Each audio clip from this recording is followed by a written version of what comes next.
Assalamualaikum warahmatullahi wabarakatuh. Hai teman-teman, aku Rini Ahrum Sekarujaya dengan NIM 22003137 akan mempresentasikan tentang kurikulum dan administrasi kurikulum dengan mata kuliah Administrasi dan Supervisi Pendidikan dengan dosen pengampu Tia Ayu Ningrum SPD MPD. Nah, materi kali ini adalah pengertian kurikulum dan administrasi kurikulum serta proses administrasi kurikulum itu sendiri. Latar belakang administrasi dan supervisi pendidikan sendiri adalah hal yang sangat penting dilakukan untuk meningkatkan mutu pendidikan.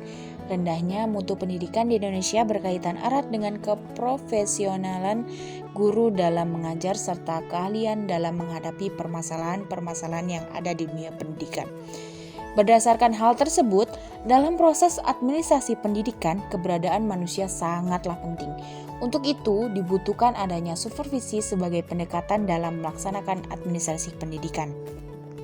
Nah, teman-teman, dalam kamus Webster New International Dictionary dalam Undang-Undang Nomor 20 Tahun 2003 dikemukakan bahwa kurikulum adalah seperangkat rencana dan pengaturan mengenai isi dan bahan pelajaran serta cara yang digunakan sebagai pedoman dalam pelaksanaan proses belajar mengajar. Kurikulum memiliki arti secara sempit dan secara luas.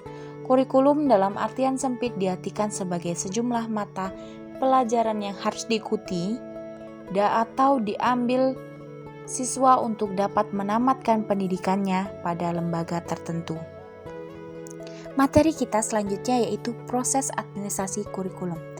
Proses administrasi kurikulum dibagi menjadi 4. Yang pertama adalah perencanaan.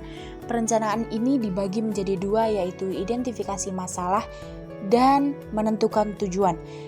Identifikasi masalah memiliki beberapa prinsip yang perlu diperhatikan dan dipertimbangkan dalam perumusan dan pelaksanaan kurikulum, yaitu prinsip relevansi, prinsip efektivitas, prinsip efisiensi, prinsip kontinuitas, prinsip fleksibilitas. Yang kedua, dalam proses perumusan kurikulum adalah pelaksanaan kurikulum. Keberhasilan kurikulum dapat diukur dari sejauh mana siswa dapat menguasai materi pelajaran yang tertuang di dalam kurikulum. Sebagus apapun desain atau rancangan kurikulum yang dimiliki, keberhasilan sangat tergantung pada guru. Kurikulum yang sederhana pun apabila gurunya memiliki kemampuan dan semangat dedikasi yang tinggi, hasilnya akan lebih baik dari desain kurikulum yang lebih hebat tetapi kemampuan, semangat, dan dedikasi gurunya rendah. Yang ketiga dalam proses administrasi kurikulum yaitu pengawasan kurikulum. Pengawasan identik dengan kata controlling yang berarti pemeriksaan. Sedangkan dalam Kamus Bahasa Indonesia, pengawasan adalah penilikan atau penjagaan. Jadi, pengawasan berarti mempertahankan dan menjaga dengan baik.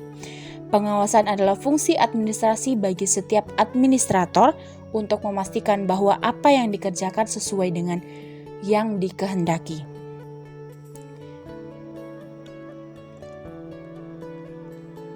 Pengawasan kurikulum terbagi menjadi 2 yaitu pedoman kurikulum dan pedoman instruksional. Pedoman instruksional diperoleh atas usaha pengajar untuk menguraikan isi pedoman kurikulum agar lebih spesifik sehingga lebih mudah untuk mempersiapkannya sebagai pelajaran dalam kelas. Dengan demikian apa yang diajarkan benar-benar bersumber dari pedoman kurikulum. Yang keempat dari proses administrasi kurikulum yaitu adalah evaluasi kurikulum. Evaluasi kurikulum dibagi menjadi 2 yaitu evaluasi hasil belajar dan evaluasi program pengajaran. Untuk teman-teman yang ingin bertanya silakan komen di kolom komentar ya. Terima kasih telah menonton video kami. Saya akhiri. Wassalamualaikum warahmatullahi wabarakatuh.